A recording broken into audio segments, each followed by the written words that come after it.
જઈ શકાય. એક તમારા ગુરુને ત્યાં પ્રસંગ હોય ને તો પણ આમંત્રણ વગર જઈ શકે. એક માવતરને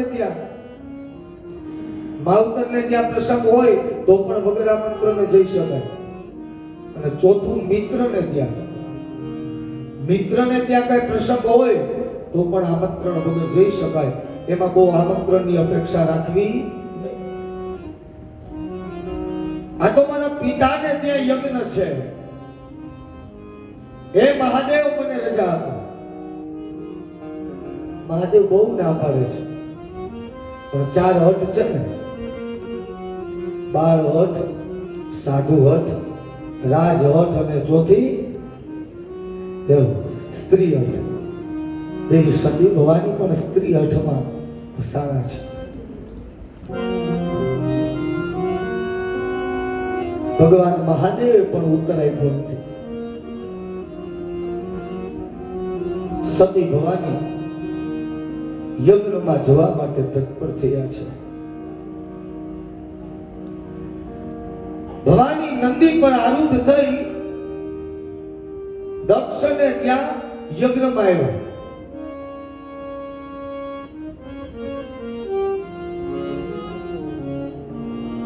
ગીતા ભવન જબ ગઈ ભવાની, ગીતા ભવન જબ ગઈ ભવાની, ગીતા ભવન જબ ગઈ ભવાની, ગીતા ભવન જબ ગઈ ભવાની.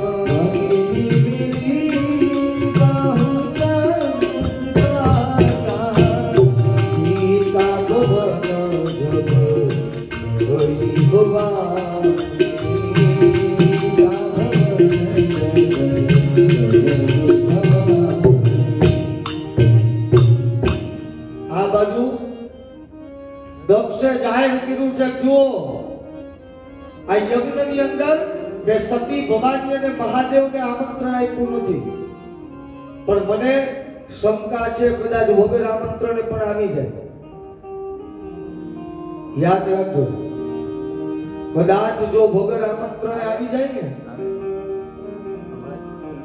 તો કોઈ ભગીની સખી એમને બોલાવશો નહીં, એમને આદર આવકારો આપશો નહીં.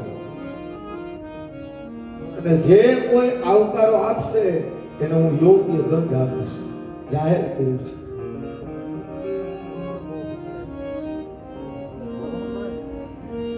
અને એ જ સમયે સતી ભવાની ખડખલ ક્ષેત્રમાં પહોંચ્યા છે. જેવો જ પગ મૂક્યો દ્વાર પાસે, આવ નહીં આદર નહીં, નહીં નયન માને, ઓ ઘર કબહુ ન જઈએ, ભલે કંચન બરસે. સાહેબ, જે ઘરની અંદર આવકારો ન હોય ને, કરોડો અબજોની સંપત્તિ વાળો હોય પણ ઘરની અંદર પ્રવેશ ન કરવો.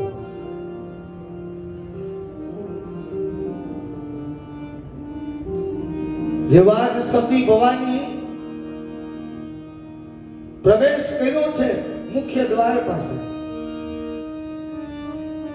એમની બહેનો સામેથી આવે છે. જેવી જ સતી ભવાની દોટ મૂકી અને બેનને મળવા જાય, ભગીની મિલી મુખ ફેરવી અને દિશા એમની બહેનો બદલી. હવે સતી ભવાનીનો પગ છે ને ભારે થઈ. ઓહો, ભગવાન ભોલાનાથ મહાદેવે ના પાડી અને પરાણે આવી છું.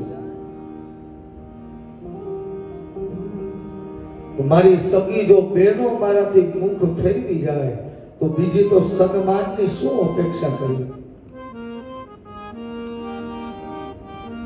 હવે સતી ભવાનીના હૃદયમાં દુઃખ છે એ રાગ તરીકે આંખમાંથી અશ્રુ સ્વરૂપે ટપ ટપ ટપ પડવા લાગ્યું. અપમાન થયું છે સતી. સાહેબ, આ વિશ્વનું એક પાત્ર છે, આ જગતનું એક એવું પાત્ર છે જેની મમતાની કોઈ મોસમ હોતી નથી. આ પાત્રનું નામ છે માં. માઈ માં, બાકી બધા વગડાના વાહ.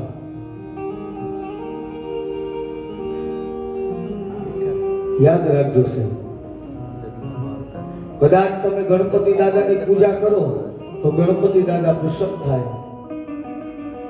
ભગવાન દ્વારિકાધીશની પૂજા કરવામાં આવે તો દ્વારિકેશ પ્રસન્ન થાય. માં કુલદેવી માતાજીની પૂજા કરવામાં આવે તો કુલદેવી પ્રસન્ન થાય.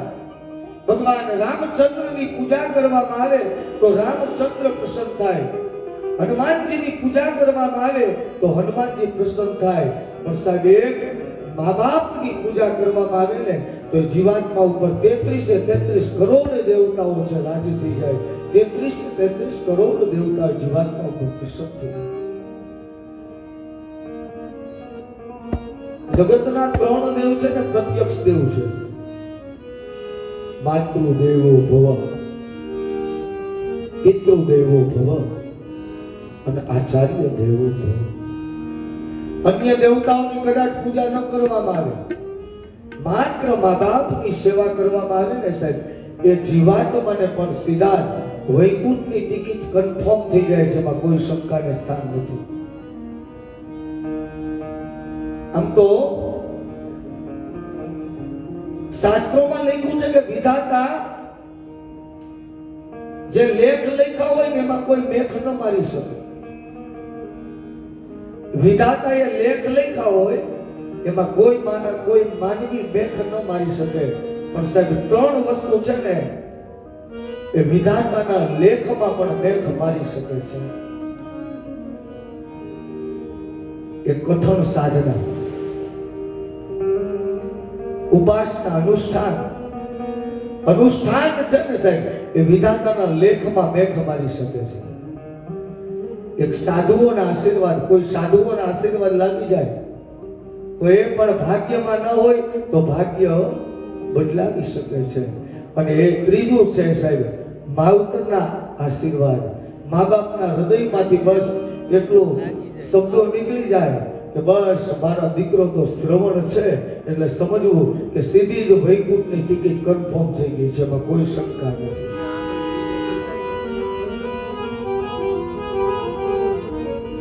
પણ સમય છે ને, હાલના સમયમાં પરિવર્તન થઈ ગયું છે.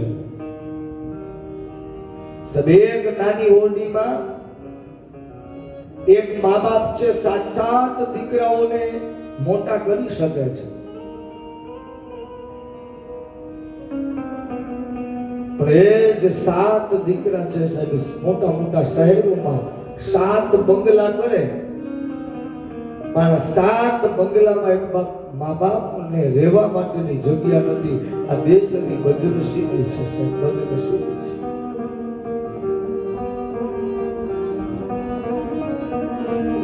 અન્ય દેવતાઓની કદાચ પૂજા ન કરો, લાખો કરોડો રૂપિયાનું દાન ન કરો,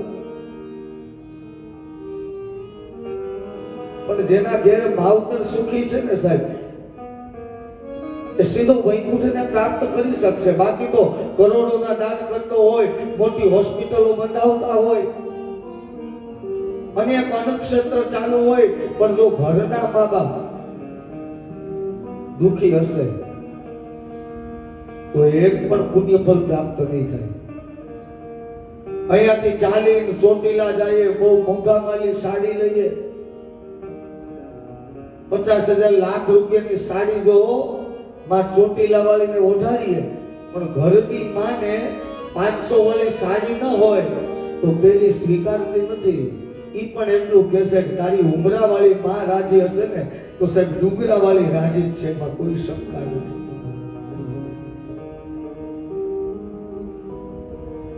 જગતના પ્રત્યક્ષમાં પ્રત્યક્ષ દેવ હોય તો મા બાપ છે. માટે સંતો પણ સરસ કાવ્ય લખ્યું છે. માતા અમી કેરો છોડ છે હો રામ, માતા અમી કેરો છોડ છે હો રામ, માતા અમી કેરો છોડ છે હો રામ, માતા અમી કેરો છોડ છે હો રામ, મહાદેવ ડોલર જેવા બાપ જો જગમાં માવતર પાછા નહીં મળે હો રામ, ધીરે જગમાં માવતર પાછા નહીં મળે હો રામ, એથી જગમાં માવતર પાછા નહીં મળે હો રામ. જોજો આપણા એક એક ઇતિહાસના દર્શન કરો. યાદ કરો વિઠ્ઠલનાથજીને, ભક્ત પુંડરીકને. ભક્ત પુંડરીકે માવતરની સાહેબ એવી સેવા કરી, મા બાપની એવી સેવા કરી કે સાક્ષાત વિઠ્ઠલનાથજીનું પ્રાગટ્ય થયું. આ બાજુ મા બાપના ચરણોની સેવા કરે છે પુંડરીક, અને એક બાજુ વિઠ્ઠલનાથજી. ભક્તરાજ તને દર્શન દેવા માટે હું પધાર્યો છું. ભક્ત પુંડરીક કહે કે હે પ્રભુ આપ પ્રસન્ન થયા છો, વાત સાચી છે. રાજ અત્યારે હું મારા મા બાપની સેવા કરું છું. જો તમે દર્શન દેવા માટે થોભી શકો એમ હોય તો મારા માવતરની સેવા કરીને તમારી પાસે આવું. સાહેબ બાજુમાં ઈંટ પડી છે, આ ઈંટ પોતાના હાથમાં લઈ અને વિઠ્ઠલનાથજીના ચરણોમાં પધરાવી છે. એક કામ કરો, આ ઈંટ ઉપર ટેકો દઈને થોડીક વાર ઉભા રહ્યો, થોડીક ક્ષણોની અંદર માવતરની સેવા કરીને હું આવું છું. આજ પણ સાહેબ વિઠ્ઠલનાથજીના દર્શન કરવા જજો. એક ઈંટ ઉપર વિઠ્ઠલનાથજી ભક્તરાજ પુંડરીકના દર્શન કરવા માટે લાલાયિત તૈયાર છે. આ છે સાહેબ સંતાન. નવ નવ મહિના ઉદર રાખ્યા રામ, નવ મહિના ઉદર રાખ્યા હો રામ, જન્મ તે દઈને મોટા કર્યા હો રામ, જન્મ તે દઈને મોટા કર્યા હો રામ, વધુ ભાષો માવતના દિલ જો જગમાં માવતર પછી નહીં મળે હો રામ, તું ભાવસો માવતર ના દિલ જો જગમાં માવતર પાછા નહીં મળે હો રામ, એજી જગમાં માવતર પાછા નહીં મળે હો રામ, ધીરે જગમાં માવતર પાછા નહીં મળે હો રામ, ખોળામાં બેસાડીને ખવડાવતા હો રામ, ખોળામાં બેસીને ખવડાવતા હો રામ, આયા છે અમીરસ પાન રે જગમાં માવતર પાછા નહીં મળે હો રામ, ગાયા છે કયોમી કેરા પાન જો જગમાં માવતર પાછા નહીં મળે હો રામ, એજી જગમાં માવતર પાછા નહીં મળે હો રામ, ધીરે જગમાં માવતર પાછા નહીં મળે હો રામ, ભણાવી ગણાવીને મોટા કર્યા હો રામ, ગણાવીને મોટા કર્યા હો રામ, ગણાવી બતાવીને ઘેરે કર્યા હો રામ, ગણાવી બતાવીને ઘેરે કર્યા હો રામ, ભાવશો માવતરના દિલ જો જગમાં માવતર પાછા નહીં મળે હો રામ, ભાવશો માવતરના દિલ જો જગમાં માવતર પાછા નહીં મળે હો રામ, એ જી જગમાં માવતર પાછા નહીં મળે હો રામ, જગમાં માવતર પાછા નહીં મળે હો રામ, ગાદીને બંગલા વસાવજો હો રામ, ગાડીને બંગલા વસાવજો હો રામ, અડસઠ તીરથ કરાવજો હો રામ, તીરથ કરાવજો હો રામ, ધામી જાશો માવતરની આંખજો જગમાં માવતર પાછા નહીં મળે હો રામ, આવી જાવ તો માવતરની આંખ જો જગમાં માવતર પાછા નહીં મળે હો રામ, અંતિમ કડી પણ કવિએ સુંદર લખ્યું છે, માલો મિલકતના ભાર પાડજો હો રામ, મિલકતના ભાગ પાડજો હો રામ, માલો મિલકતના ભાર પાડજો હો રામ, મિલકતના ભાગ પાડજો હો રામ, ના પાડશો માવતરના ભાગજો જગમાં માવતર પાછા નહીં મળે હો રામ, ના પાડશો માવતરના ભાગજો જગમાં માવતર પાછા નહીં મળે હો રામ, એજી જગમાં માવતર પાછા નહીં મળે હો રામ, જગમાં માવતર પાછા નહીં મળે હો રામ, એજી જગમાં માવતર પાછા નહીં મળે હો રામ, જગમાં માવતર પાછા નહીં મળે હો રામ. માતૃદેવો ભવ. આપણા એક ઇતિહાસો સાહેબ વાંચજો. ઇતિહાસોની અંદર ચાણક્યની કથા વાંચજો.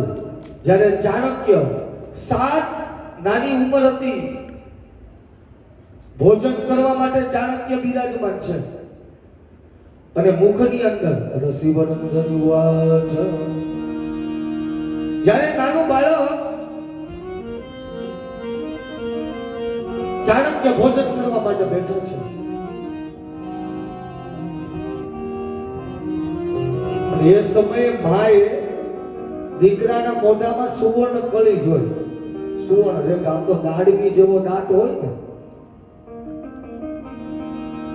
તો કોઈક મહાન વ્યક્તિનું સૂચન કરે. ચાણક્યની માની આંખમાં અશ્રુની ધારા. નાના ચાણક્યએ કીધું કે માં, તારી આંખમાં અશ્રુનું કારણ?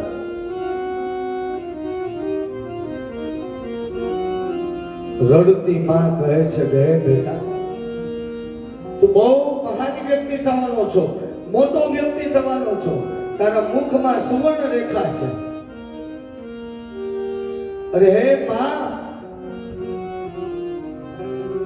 જો દીકરો મહાન વ્યક્તિ થવાનો હોય તો માની આંખમાં આંસુ?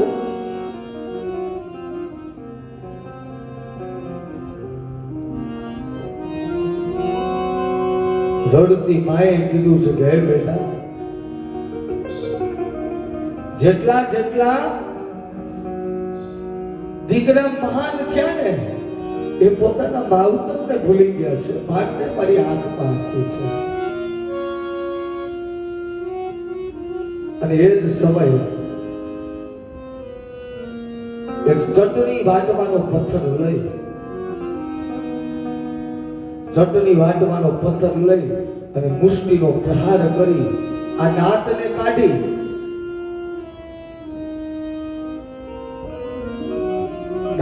કાઢી માને આપ્યું છે. તારી અને મારા વિદાય, તારા અને મારા પ્રેમ વચ્ચે જો આ દાંત હોય ને તો મારે મહાન વ્યક્તિ નથી થવું, મારે તો માવતરના ચરણોમાં રહેવું છે. અને તે દિવસે ચાણક્યના માના શબ્દો છે કે બેટા, અત્યાર સુધી તો મને એમ હતું તું મહાન વ્યક્તિ થાઈશ કે નહીં થા, પણ જા આ દ્રશ્ય જોતા મને એવું લાગે છે એક માવતરના આશીર્વાદ છે કે આ જગતમાં, આ બ્રહ્માંડમાં તને મહાન વ્યક્તિ થવામાં કોઈ નહીં અટકાવી શકાય. મારા આશીર્વાદ છે.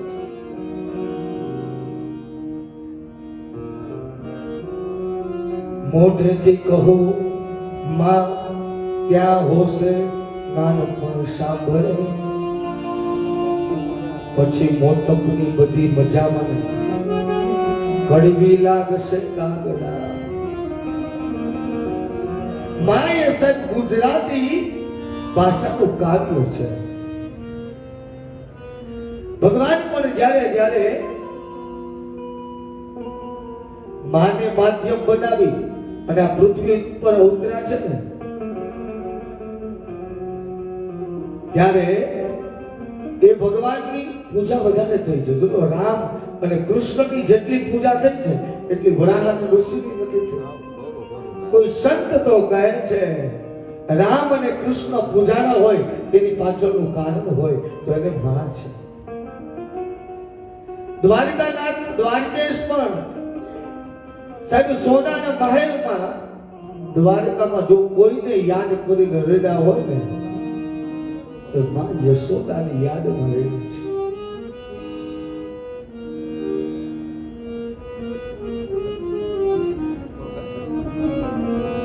કવિઓએ પણ સુંદર એક પંક્તિ લખી છે,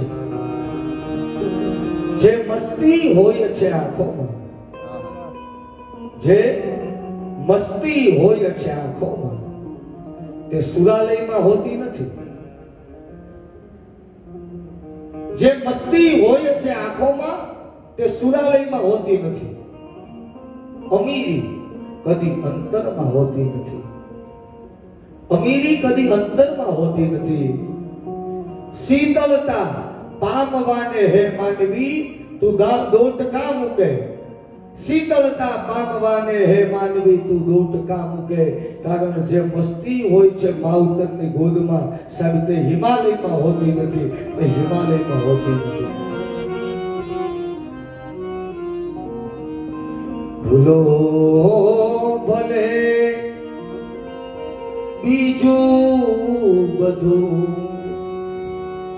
મા બાપને ભૂલશો નહીં. અગણિત છે ઉપકાર